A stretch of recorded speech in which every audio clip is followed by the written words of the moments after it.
பல்வேறு கோரிக்கைகளை வலியுறுத்தி செப்டம்பர் 12ஆம் தேதி தமிழ்நாடு அரசு ரேஷன் கடை பணியாளர்கள் சங்கம் சார்பில் காத்திருப்பு போராட்டம் நடத்தப்படும் என அறிவிக்கப்பட்டுள்ளது.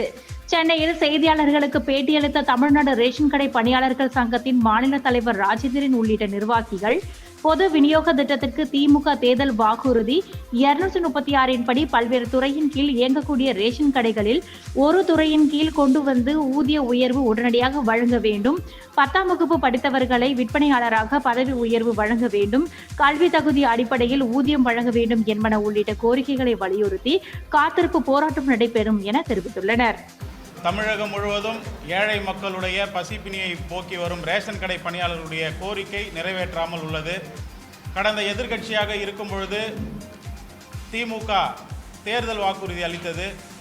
அதில் 236வது தேர்தல் வாக்குறுதியாக தமிழகம் முழுவதும் உள்ள ரேஷன் கடைகளை, பல்வேறு துறையின் கீழ் இயங்கக்கூடிய ரேஷன் கடைகளை ஒரு துறையாக கொண்டு வருவோம் என சொன்னார்கள், அறிவித்தார்கள்.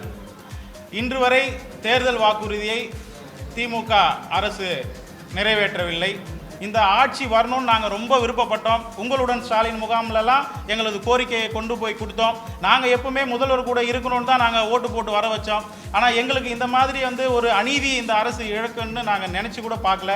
இனி வரும் ஒரு 6 மாத காலம் இருக்குது. தயவுசெய்து மாண்புமிகு அமைச்சர் பெருமக்களும் முதல்வருடைய கவனத்துக்கு நேரடியாக கொண்டு சென்று எங்களது வாழ்வாதார கோரிக்கையான தனித்துறையை, ஊதியத்தை கொடுக்கணும்னு இந்த பத்திரிகையாளர் சந்திப்பு வழங்க கேட்டுக்கொண்டு, தவறும் பட்சத்தில் வருகின்ற 12/9/2025 அன்று எங்களது கோரிக்கை நிறைவேறும் வரை கூட்டுறவு சங்கங்களின் மாநில பதிவாளர் அலுவலகத்திலேயே காத்திருப்பு போராட்டம் நடைபெற எங்கள் சங்கம் முடிவு செய்துள்ளது.